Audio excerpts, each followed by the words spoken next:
Hello friends, welcome to the channel homeo gardening. आज हम बात करेंगे ब्लॉसम एंड रोट के बारे में। ब्लॉसम एंड रोट जो है मोस्ट कॉमनली कैप्सिकम या टोमेटोज़ में देखने को मिलता है। इसमें जब फ्रूट अपने राइपनिंग स्टेज पे पहुंच जाता है तो नीचे से जो फ्रूट है वो गलना शुरू हो जाता है, जैसे आप ऊपर पिक्चर में देख रहे हैं। तो ये ब्लॉसम एंड रोट है। ये कैप्सिकम्स की मैं हार्वेस्टिंग कर रही थी आज, तो एक कैप्सिकम में ये मुझे देखने को मिला, तो मैंने सोचा कि आप लोगों के साथ शेयर करूं इसको। वैसे तो मैंने ब्लॉसम एंड रोट के ऊपर पहले एक वीडियो अपलोड किया हुआ है, उसका जो लिंक है वो मैं आई बटन में दे दूंगी और डिस्क्रिप्शन बॉक्स में भी दे दूंगी। बट मैंने सोचा कि अगर आपको लाइव दिखाया जाए तो आप बेटर अंडरस्टैंड कर पाएंगे कि ब्लॉसम एंड रोट क्या होता है। इसको हम सिंपल लैंग्वेज में बोल सकते हैं कि जो हमारी शिमला मिर्च है या टमाटर हैं, जब वो पकने की स्टेज पे आते हैं तो नीचे से गलने और सड़ने शुरू हो जाते हैं।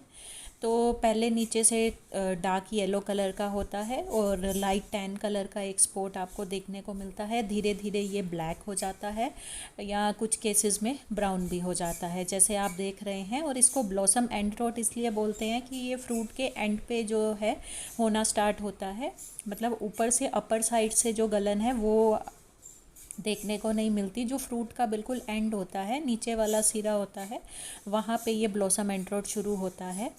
तो ऊपर से देखिए आप, ये शिमला मिर्च बिल्कुल हेल्दी है, जहाँ से ये प्लांट से अटैच होती है। जो नीचे वाला पोर्शन है वहाँ पे आपको देखने को मिल रहा है। तो जब ये ब्लॉसम एंड रोट होता है तो जो सरफेस जब पूरा ब्राउन या ब्लैक हो जाता है तो ये हार्ड लेदरी जैसे अपीयरेंस होती, लेदर जैसा हार्ड हो जाता है। लेकिन कई बार क्या होता है, जब ये सड़ जाता है तो इसमें कई बार बैक्टीरिया और फंगस भी इन्वेड कर जाते हैं, जिस वजह से ये कई बार सॉफ्ट भी हो जाता है। तो ये अब हम बात करेंगे कि क्या कारण है और कैसे इसको प्रिवेंट किया जाता है और होम्योपैथी की कैसे मैनेजमेंट की जाती है इससे। और साथ ही मैं कुछ कैप्सिकम्स की हार्वेस्टिंग भी आपको दिखाऊंगी। तो ये उसी हार्वेस्टिंग में से एक कैप्सिकम है जिसमें ये ब्लॉसम एंड रोट हुआ है।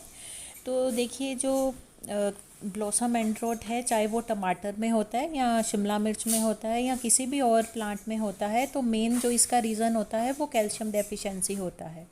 तो कैल्शियम डेफिशिएंसी कैसे होती है कि आपको पता है कि जो कोई भी हमारे फ्रूटिंग प्लांट्स होते हैं तो जो उसकी वॉल्स होती हैं, उसमें जो वॉल बिल्डिंग में फ्रूट की या वेजिटेबल की वॉल बिल्डिंग में कैल्शियम एक इम्पॉर्टेंट कंपोनेंट है जो काम करता है। तो जब मिट्टी में या तो कैल्शियम की कमी होती है या जो प्लांट है वो स्ट्रेस में होता है, तो अपटेक जो है कैल्शियम की वो डिस्टर्ब हो जाती है। मतलब कैल्शियम तो सफिशेंट है सॉइल में, लेकिन प्लांट उसको ठीक से एब्जॉर्ब नहीं कर पाता है। तो उसका जो स्ट्रेस है, फिर वो क्या होता है कि जो पौधा है वो कैल्शियम नहीं एब्जॉर्ब कर पा रहा, चाहे वो कैल्शियम डेफिशिएंसी की वजह से है या उसकी जो अपटेक कैपेसिटी की वजह से है। जो उसका स्ट्रेस है फिर वो जो फ्रूट की वॉल्स में दिखता है, जो फ्रूट की वॉल्स हैं वो कोलैप्स होनी शुरू हो जाती हैं। धीरे धीरे वो येलो कलर की होती हैं, फिर लाइट ब्राउन से ब्लैक कलर की डिके जैसी आपको दिखाई देंगी। और टमाटर और शिमला मिर्च में ये देखने को ज़्यादा मिलता है। वैसे तो बैंगन में भी होता है, बट अभी मेरे एक्सपीरियंस में मैंने अपने गार्डन में इसे फेस नहीं किया। शिमला मिर्च और टमाटर में ये ज़रूर देखने को मिलता है। तो एक तो कैल्शियम डेफिशिएंसी की के वजह से ये होता है, और दूसरा होता है कि कई बार हम जो फर्टिलाइज़र्स यूज़ करते हैं जिसमें अमोनिया ज़्यादा होता है, तो उसकी वजह से भी जो है प्लांट की कैल्शियम की नीड बढ़ जाती है। जब हम अमोनिया वाले फर्टिलाइज़र्स ज़्यादा यूज़ करते हैं तो प्लांट की कैल्शियम रिक्वायरमेंट जो है बढ़ जाती है, और जब वो पूरी नहीं हो पाती किसी कारण से तो उसमें जो है फ्रूट एंड रोट होना शुरू हो जाता है। तो कैल्शियम की डेफिशिएंसी रहती है ब्लॉसम एंड रोट में, और पोटेशियम और नाइट्रोजन अगर एक्सेस में हो जाता है सॉइल में या प्लांट में तो भी ब्लॉसम एंड रोट हो जाता है।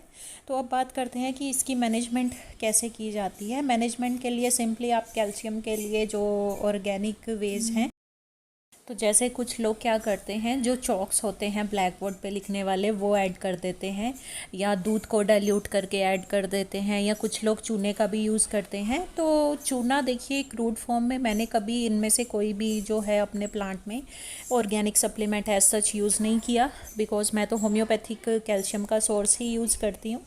तो अगर आप होम्योपैथी से कैल्शियम डेफिशिएंसी पूरा करना चाहते हैं तो उसके लिए मैंने पहले एक वीडियो में बताया था जिसमें जो लीफ लीफ की टिप्स हैं वो ब्राउन होनी शुरू हो जाती हैं कैल्शियम डेफिशिएंसी या स्ट्रेस की वजह से।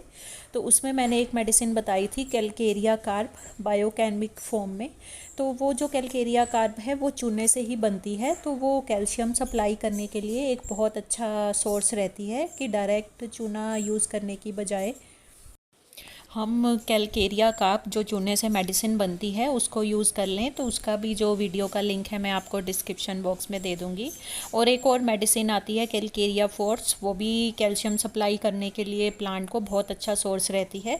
तो दोनों ही मेडिसिन जो हैं कैलकेरिया कार्ब या कैलकेरिया फोर्स, अगर आप बायोकेमिक फॉर्म में लेते हैं तो उसकी जो है एक गोली 1 लीटर पानी में डिज़ोल्व करके या 2 गोली 1 लीटर पानी में डिज़ोल्व करके आप अपने प्लांट को दे दीजिए। तो उससे जो क्या है, जो कैल्शियम अगर डेफिशिएंसी होती है वो पूरी हो जाती है। मैं यहाँ पे बात कर रही हूँ कैल्शियम डेफिशिएंसी की, कि अगर आप रूटीन बेसिस पे अपने प्लांट्स में होम्योपैथिक कैल्शियम देना चाहते हैं तो आप कैलकेरिया फॉस या कैलकेरिया कार्ब, दोनों की पिक्चर ऊपर आपको स्क्रीन पे दिख रही है, ये बायोकेमिक फॉर्म में लेके इसकी एक टेबलेट 1 लीटर पानी में डिज़ोल्व करके प्लांट की सॉइल में दे सकते हैं।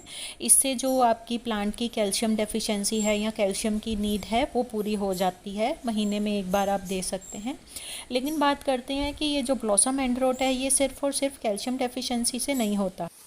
कैल्शियम डेफिशिएंसी अगर आपको पूरी करनी है तो वो तो इन बायोकेमिक टैबलेट से आप पूरी कर सकते हैं। लेकिन ब्लॉसम एंड रोट का मैंने आपको एक और रीज़न बताया है कि जब प्लांट स्ट्रेस में हो जाता है, जब हम हाई अमोनिया कंटेंट वाले फर्टिलाइज़र्स यूज़ करते हैं या प्लांट में सोडियम और पोटेशियम की जो है क्वांटिटी वो बढ़ जाती है और कैल्शियम की डेफिशिएंसी हो जाती है, तो उस केस में जो आप क्या कर सकते हैं, उस केस को जो ठीक करने के लिए, जैसे हमने बहुत ज़्यादा अमोनिया वाला फर्टिलाइज़र यूज़ कर लिया और बहुत ज़्यादा एक्सेस होगी, तो उस केस में हम क्या कर सकते हैं। देखिए डेफिशिएंसी को तो आप मतलब ठीक कर सकते हैं, लेकिन अगर किसी चीज़ की एक्सेस होगी है तो उससे क्या होगा, प्लांट स्ट्रेस में आ जाएगा।